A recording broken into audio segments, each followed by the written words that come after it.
Bien. Ay, ¿me traes el controlcito? Por favor. Se me quedó ahí. Bien. Imagínense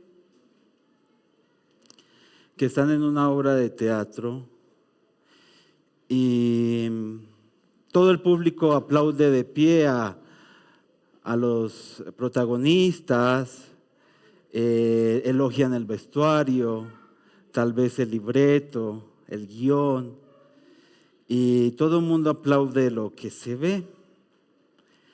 Pero muy pocas personas miran hacia el techo oscuro al director de iluminación. Pareciera que estuviera allí olvidado.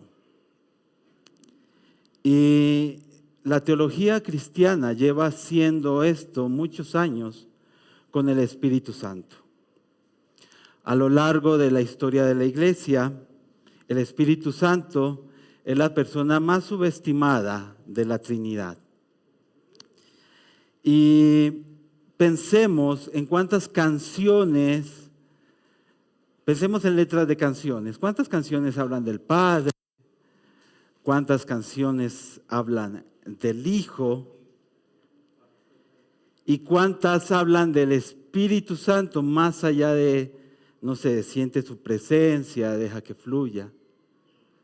Es más, haciendo la lista de canciones para el tema, fue difícil encontrar muchas canciones que hablaran del Espíritu Santo.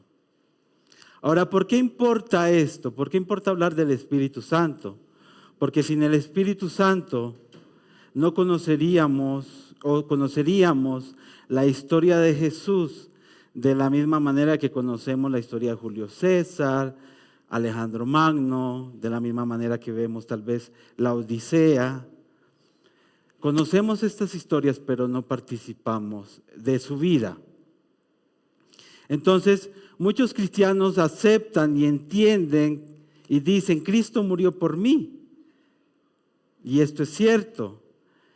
Pero olvidan preguntarse cómo llega esa salvación al día a día, a mi soledad, a mi angustia, a mis pensamientos oscuros, a mi lucha. ¿Cómo hago para que esa salvación pueda yo apropiarme de ella? Entonces, si nosotros no respondemos a esta pregunta de cómo llega la salvación a mi vida, vamos a seguir viendo la cruz como un hecho histórico con datos bibliográficos. Así que necesitamos entender que Cristo es quien obtuvo la salvación y el Espíritu Santo es quien la aplica a nuestra vida. Por eso es necesario conocer la obra del Espíritu Santo. Porque esta verdad es el puente entre un evento que ocurrió hace miles de años y mi realidad de un lunes por la mañana cuando me levanto, cuando suena la alarma. Así que sin la aplicación de la salvación a nuestra vida por el Espíritu Santo, la narrativa cristiana no pasa de ser más allá de, no sé, una pieza congelada en un museo. Y es por eso yo necesito que esta salvación sea aplicada a mi vida. Así que durante este mes estamos viendo una serie teológica sobre quién es Dios. Empezamos hablando de la Trinidad, hablando de que en esta Trinidad, en esta comunidad, aunque eran 3 personas, había solo un Dios. ¿Recuerda? Un solo Dios verdadero, 3 personas. También hablamos que en esta comunidad, que hay una pluralidad en esta comunidad donde circula el amor. Y para que el amor sea efectivo tiene que circular. Y que en esta comunidad circulaba. Hablamos de Dios Padre, hablamos que Dios Padre no tiene principio y no tiene fin. Hablamos que Dios Padre tiene unos atributos con los cuales se relaciona con nosotros y otros atributos con los cuales no se relaciona. También hablamos que Dios Padre es soberano. Hablamos de Dios Hijo. Hablamos de la naturaleza que en Jesús coexisten la naturaleza humana y la naturaleza divina al mismo tiempo. ¿Recuerda? Y también hablamos la obra de Jesús, su oficio de sacerdote, de rey y de profeta. Hoy corresponde ver quién es el Espíritu Santo, su deidad y su persona. ¿Quién es el Espíritu Santo, su deidad y su persona? Y lo primero que necesitamos ver es por qué al común cristiano le cuesta tanto visibilizar al Espíritu Santo. ¿Por qué la mente colectiva insiste en tratar al Espíritu Santo como una fuerza cósmica que me hace sentir escalofríos de vez en cuando o llorar? Entonces, para esto yo tengo 5 hipótesis de por qué sucede esto. La primera es porque el Espíritu Santo, Jesús mismo dijo en Juan 16, Él me glorificará porque tomará de lo mío y se lo hará saber a ustedes. Entonces el Espíritu Santo tiene un ministerio autorreferencialmente discreto. El Espíritu Santo glorifica a Jesús. La misión del Espíritu Santo no es llamar la atención hacia Él mismo, sino glorificar a Jesús. Su ministerio consiste en revelar a Cristo, formar en Cristo a nosotros, glorificar a Cristo. Y observemos que hay un círculo. El Padre envía al Hijo y lo glorifica. El Hijo quiere que al verlo a Él podamos ver al Padre. Y el Espíritu Santo quiere formar al Hijo en nosotros. Entonces hay como un circuito cerrado en donde cada miembro de la Trinidad intenta glorificar y darle la gloria al otro. Deberíamos aprender, porque yo solo quiero la gloria para mí, ¿no?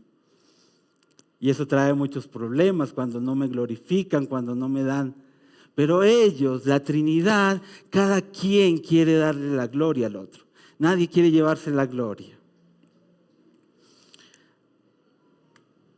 Es un círculo cerrado.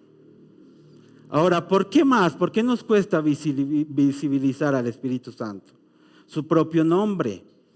En hebreo el nombre para espíritu es ruach, en griego el nombre para espíritu es pneuma. Y esto nos lleva a un pensamiento de aliento, vida, poder. Dice que cuando Dios hizo a Adán, después de formarlo de la tierra, sopló ruach en él, sopló espíritu en él.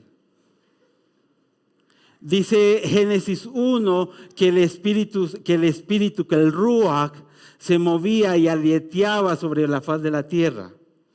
Entonces, claro, estas palabras son sustantivos neutros y por tanto tiene pronombres neutros.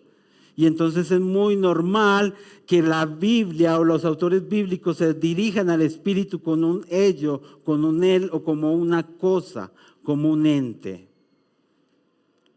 Otra de las cosas es los símbolos para visualizarlo.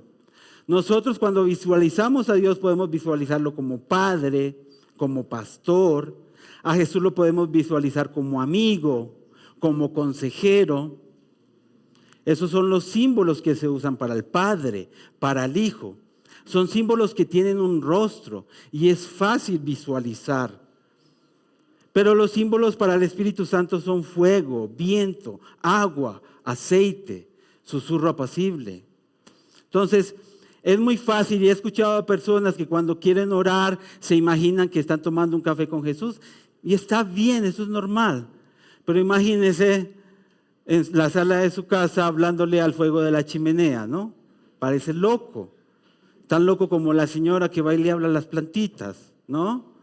O como el que va y abraza el árbol descalzo para farmear aura, ¿no? Entonces, es muy loco que yo me quiera relacionar con el viento que pasa por el pasillo de mi casa, ¿no? Entonces, estos símbolos no nos ayudan mucho. Otra cosa, la reacción histórica. Los excesos con las manifestaciones del Espíritu Santo después del siglo XX ha hecho que cierta parte de la iglesia tome distancia de ello. Porque claro, se le ha dado mucho énfasis a los milagros, a las lenguas, a las profecías, a los temblores, a las caídas, a las experiencias carismáticas. Por tanto, mucha parte de la iglesia se ha querido desligar y prácticamente ha barrido el tema debajo de la alfombra, como no se habla de Bruno, porque muchos excesos nos hacen que nos apartemos. Entonces, mucha parte de la iglesia sigue en los excesos, pero la otra, en vez de tener un equilibrio, se aparta totalmente. Entonces, en su afán, han creado una teología casi binaria, solamente el Padre y el Hijo. Y el Espíritu Santo está ahí porque lo dice la oración, tal vez. Y lo quinto es el carácter interno y secreto de su obra.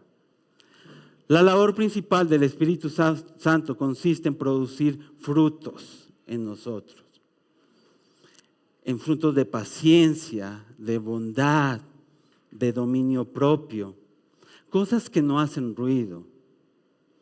Y entonces, al ser algo invisible, las personas cometen el error de enfocarse solamente en los efectos y no en el agente personal inteligente que está detrás de estos efectos, detrás de este cambio. Entonces, son cosas por las cuales la iglesia invisibiliza al Espíritu Santo. Entonces, el resultado de esto es una confusión entre la influencia y el agente inteligente que ejerce esa influencia.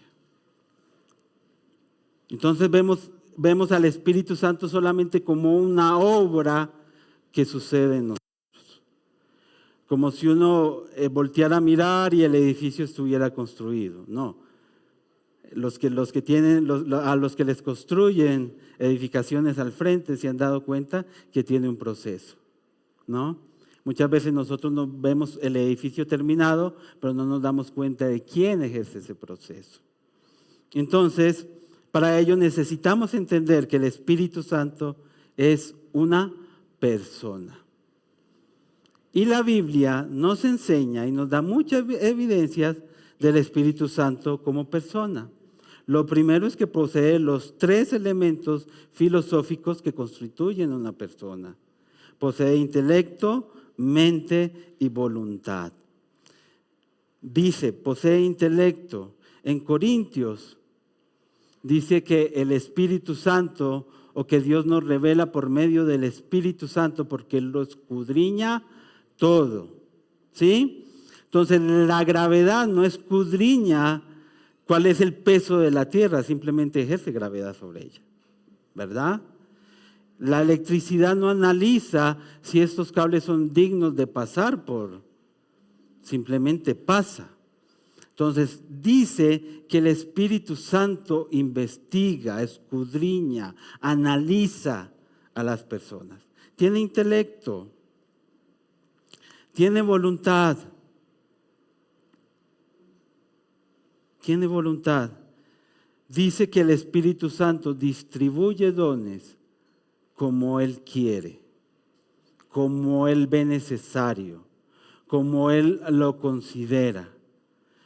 Esto nos habla de que no fluye pasivamente como el agua buscando por donde menos resistencia encuentra, ¿verdad? El Espíritu Santo tiene voluntad, tiene voluntad. Entonces, Él da dones porque quiere y porque así lo considera necesario. Él obra en las personas porque quiere y porque así lo considera necesario. Tiene voluntad. Y el Espíritu Santo, también tiene sensibilidad. tiene emociones.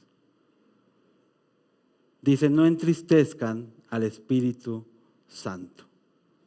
No entristezcan al Espíritu Santo. El Espíritu Santo tiene emociones.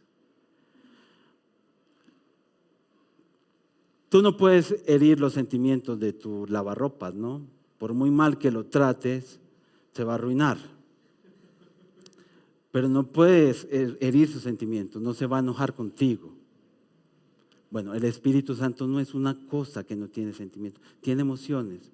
Y por eso es una persona, por eso es la persona del Espíritu Santo. Así que tiene voluntad, tiene mente, tiene emociones.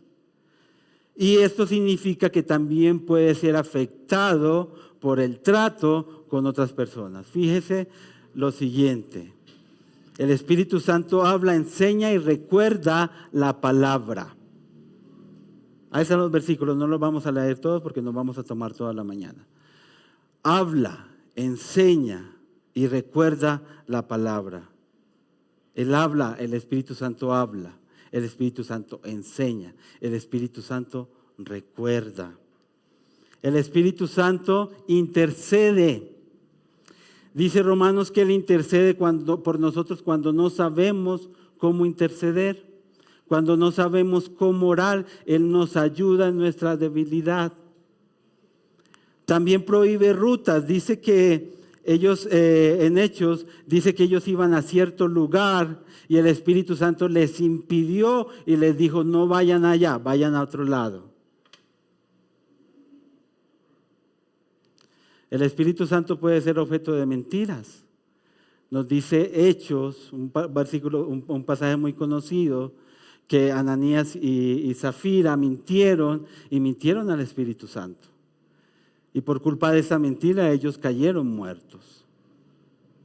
Se le puede resistir, se le puede blasfemar. No resistan al Espíritu Santo. Hay blasfemia contra el Espíritu Santo.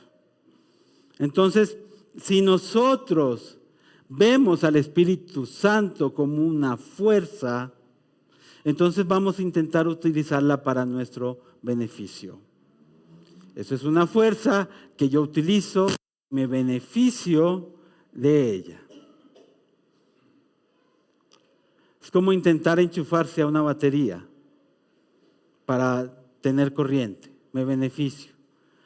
Cuando usted pone a cargar su celular ahí con su cargador, se beneficia de ello.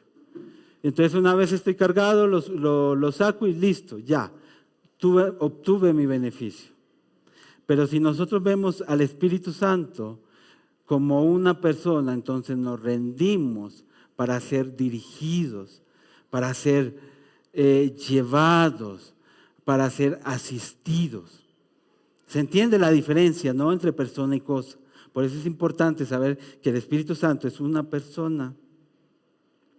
Ahora, si nosotros nos quedamos solamente con esto, con que el Espíritu Santo es una persona y ya, entonces nos vamos a quedar con que es un ángel de alto rango, un asistente celestial, alguien que está a mi servicio que tiene muchos poderes. O sea, es el superhéroe de turno que es mi amigo, como el amigo de Spider-Man, ¿no? Tiene su amigo que es superhéroe y entonces se beneficia de esos poderes. Entonces, si nosotros nos quedamos así, vamos a quedarnos con el Espíritu Santo con esa visión. Yo solamente lo invoco cuando necesito ayuda.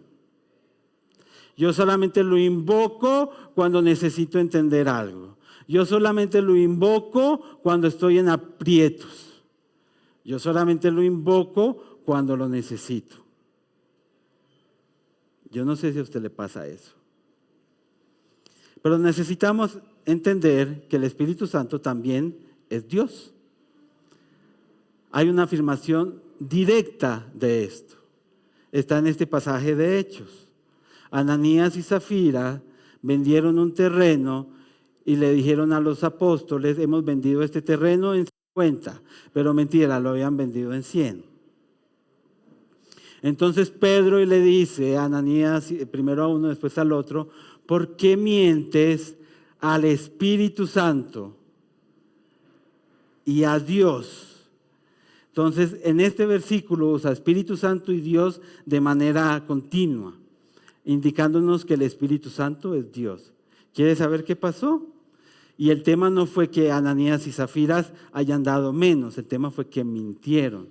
Y Pedro les dijo, ¿por qué no me dijiste que lo vendiste en 100 y que querías dar menos? Pero me dijiste lo vendiste en 50 y estás mintiendo. Le estás mintiendo al Espíritu Santo, no le has mentido a los hombres, sino a Dios. Y ellos cayeron muertos por la mentira. Imagínate que el Espíritu Santo se comportara así en este tiempo. Así que Pedro usa Espíritu Santo y Dios en forma intercambiable en la misma frase. Eso nos da a entender que el Espíritu Santo es Dios. No solamente esto, el Espíritu Santo tiene atributos que ya vimos que solamente le corresponden a Dios, atributos divinos, su eternidad, ahí está Hechos 9, su omnipresencia, Salmo 139, 7, su omnisciencia, 1 Corintios, y es omnipotente, eso está en Lucas. Así que el Espíritu Santo es plenamente Dios, de la misma naturaleza, de la misma sustancia, con la misma gloria, con la misma majestad que el Padre y que el Hijo. El Espíritu Santo es plenamente Dios. Si el Espíritu Santo posee los atributos divinos, entonces el Espíritu Santo es Dios, es plenamente Dios. ¿Y qué nos garantiza esto? ¿Por qué es importante entender que Él es Dios? ¿Qué nos garantiza? Que las obras del Espíritu Santo, como la regeneración nuestra y la inspiración de las Escrituras, son obras de primera categoría.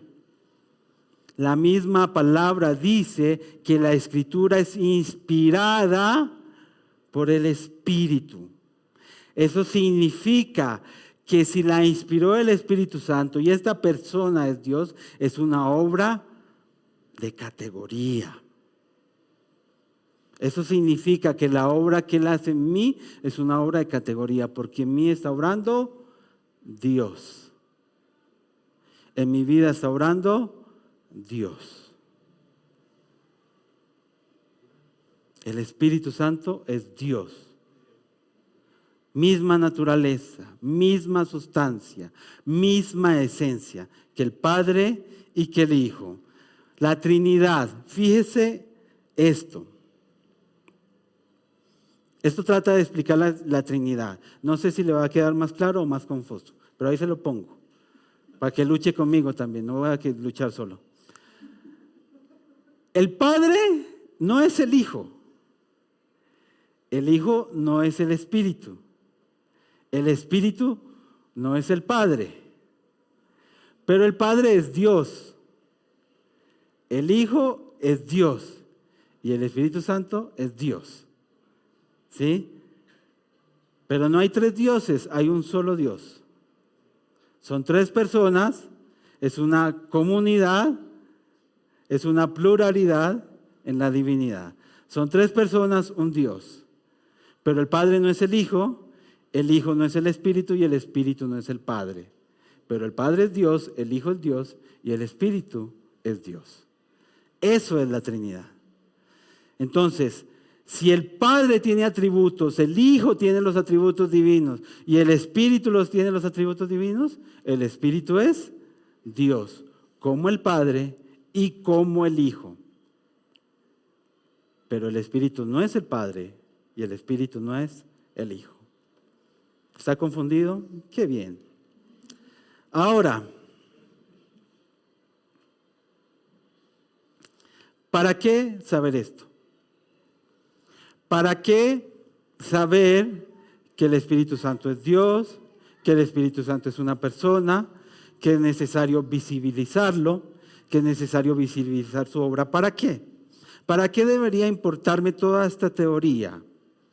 ¿Para qué debería importarle toda esta teoría a alguien que lucha con pagar servicios, con pagar facturas, con pagar un préstamo, con estrés laboral, con decisiones de relaciones, con compañeros insoportables, con términos de tiempo, con cosas por entregar? ¿Para qué me sirve saber que el Espíritu Santo es Dios, que el Espíritu Santo es una persona y que lastimosamente por ahí he entrado en esa onda de invisibilizarlo o verlo como una fuerza a la cual invoco solamente cuando necesito ayuda? ¿Para qué me sirve saber esto? Y esto es que hay una morada interna en el hombre. Ese versículo dice: ¿no saben que su cuerpo es templo del Espíritu Santo que está en ustedes? ¿No saben que su cuerpo es templo del Espíritu Santo que está en ustedes? Déjame decirte que en el momento en que tú aceptas la obra de Jesucristo, en el momento en que tú le abres tu corazón a Cristo, en que tú recibes al Señor, el Espíritu Santo viene a morar en tu vida. Y tú pasas a ser templo, morada del Espíritu Santo. Y esta morada es la manera como Cristo sigue presente en este tiempo, aún estando ausente físicamente. Yo no sé si usted recuerda que Jesús le dijo a sus discípulos: yo me voy, pero les enviaré un consolador. Y luego allá en la gran comisión, ¿qué les dice? Yo estaré con ustedes hasta el fin de la era. Entonces, ¿cómo está Cristo en nosotros? ¿O cómo está Cristo con nosotros hasta que todo esto sea consumado? Con la presencia del Espíritu Santo, con la morada del Espíritu Santo en mi vida. Es la manera en que Cristo cumple su promesa de estar con ustedes hasta el fin.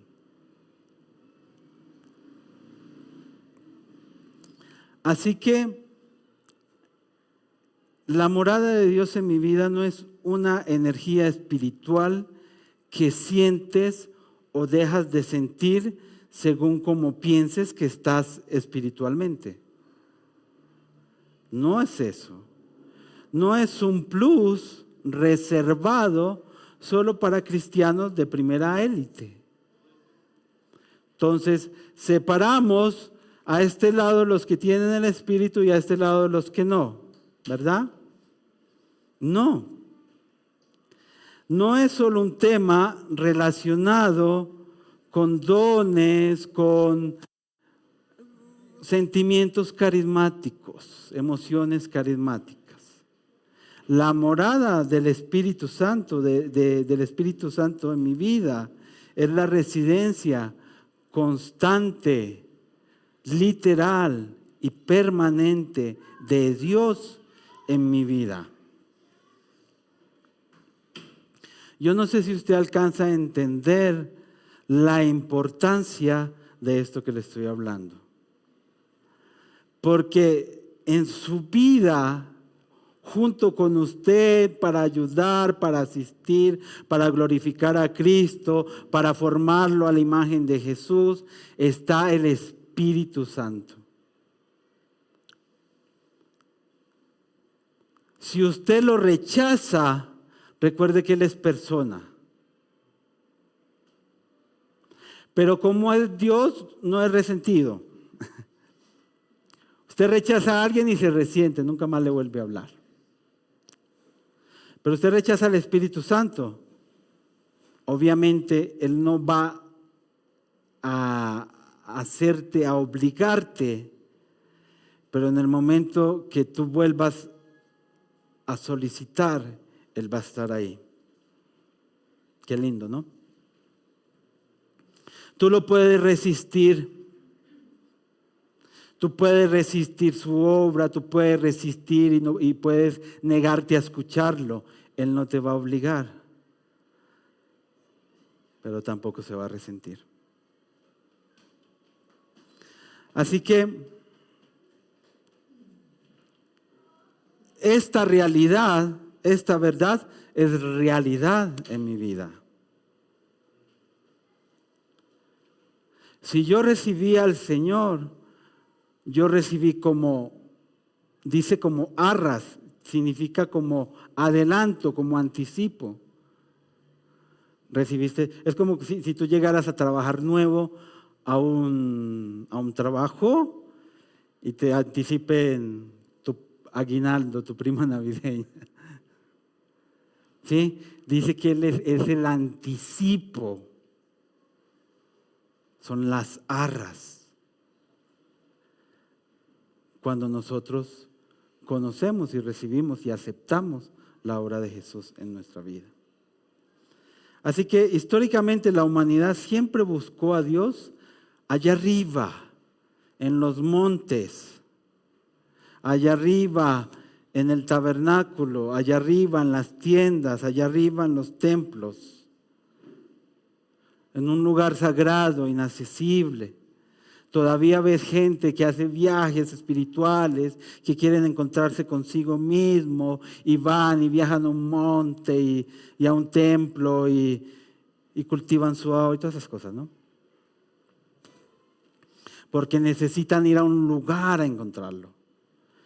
Pero la realidad es que el Espíritu Santo, la obra de Jesús, la obra de esta divinidad, de esta pluralidad, su obra, Padre, Hijo, Espíritu Santo, hacen que la distancia sea cero. Y entonces el lugar sagrado se convierte en el individuo, porque en el individuo mora el Espíritu Santo. Así que esa presencia interna en la persona borra la distancia entre lo sagrado y lo secular. Ya hay una distancia, ya no hay sagrado y secular.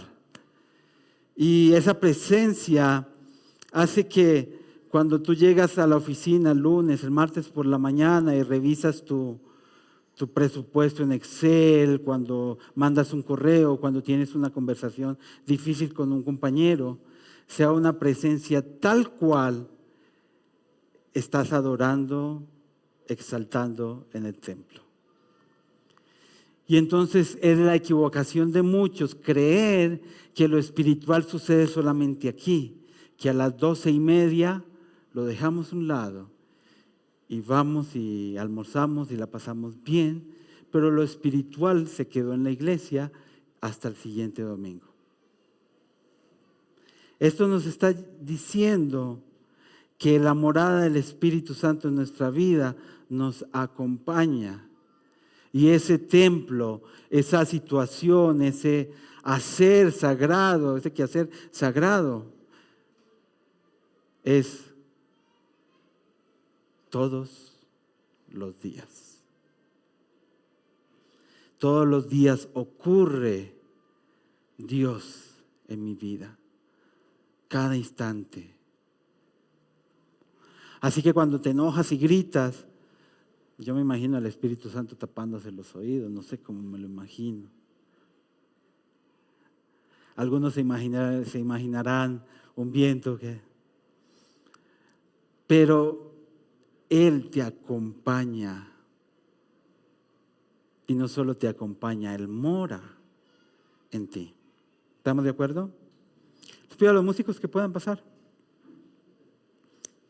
Entonces, la morada del Espíritu Santo asegura que la salvación sea una participación real en la vida de Jesús, porque Él me pide que yo participe en su muerte y en su vida, y no solo una observación de reglas de un maestro pasado.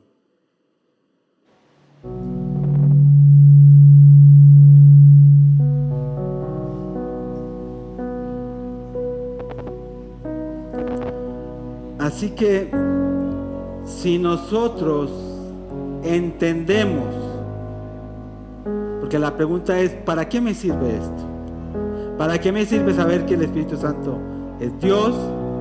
¿Para qué me sirve saber que el Espíritu Santo es persona y que mora en mí? Entonces, si nosotros entendemos esto, vamos a entender que no estamos solos en nuestras luchas. Vamos a entender que no estamos solos en nuestras decisiones, en nuestras tentaciones, y que hay una persona divina que puede ser consultada, que puede guiar.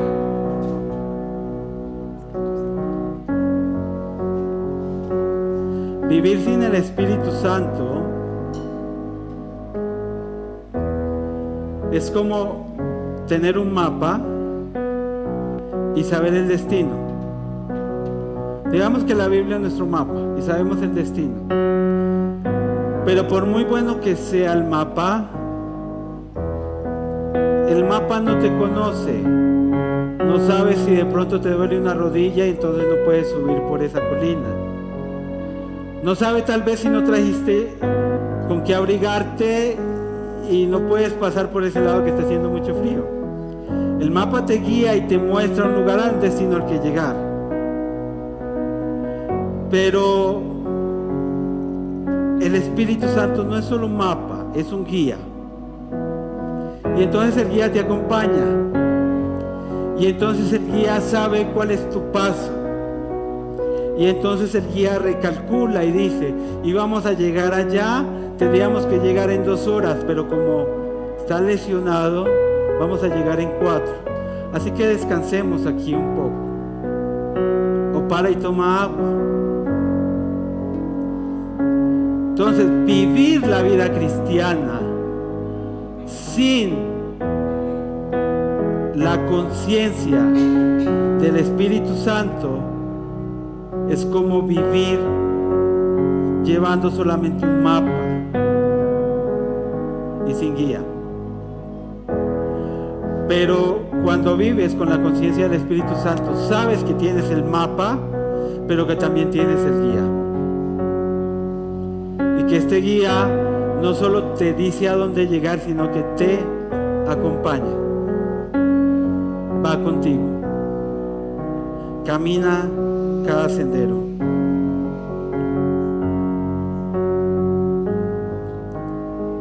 Pensar que uno puede ser cristiano por cuenta propia, sin depender del Espíritu Santo, es un error. Es un error. Y muchos creyentes entienden la salvación como un evento del pasado. Jesús murió por mí, pero no como una comunión presente con el Espíritu Santo. Entonces, una cosa es saber que Cristo murió por mí, y otra es saber que por esa obra yo tengo una guía, yo tengo una persona divina.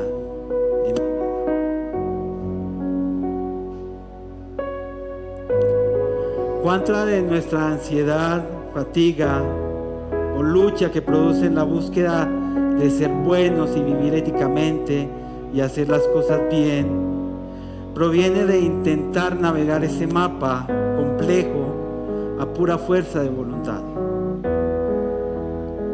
ignorando por completo el Espíritu Santo, ignorando que Él reside en mí, esperando pacientemente en nuestro propio interior que nos volvamos a Él? Así que yo te pido en esta mañana que me acompañes a orar, que puedas cerrar tus ojos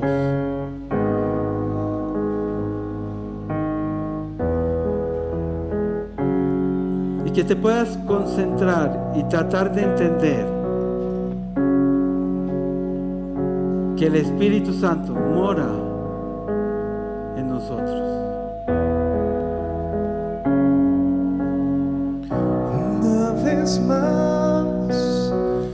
Una vez más tú en mí, ayudándome. Una vez más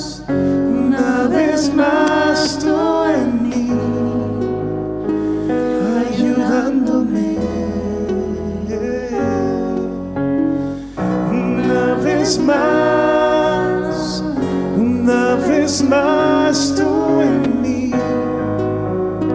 ayudándome. Una vez más tú en mí, ayudándome.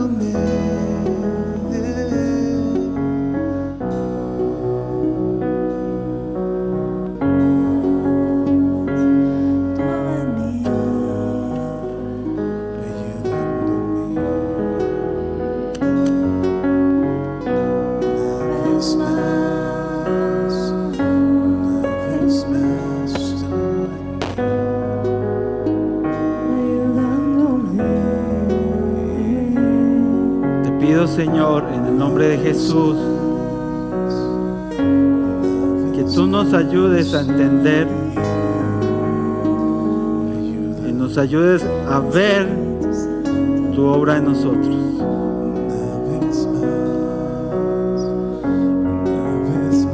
Tú eres aquel que hace. Tú eres aquel que ha venido y ha decidido morar en nuestra vida. Ayúdanos a ser conscientes de tu persona en nosotros, Señor. Que no es una fuerza, que no es un sentimiento, que no es solamente un viento, un fuego, una luz. Que es la persona del Espíritu Santo en nuestra vida, morando junto y con nosotros, guiándonos en cada paso, enseñándonos, mostrándonos el camino,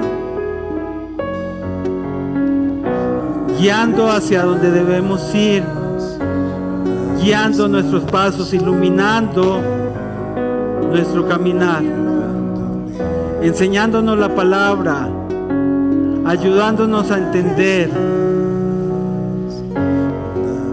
formando a Jesús en nuestra vida. Gracias, Señor, por tu obra.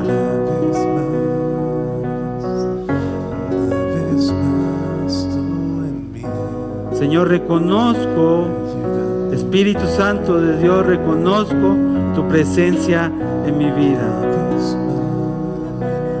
Ayúdame a poder verte, a poder visibilizarte y a poder caminar como si no estuviera solo, Señor. Apoyado, guiado, sustentado, enseñado por ti. Bendito Espíritu Santo de Dios.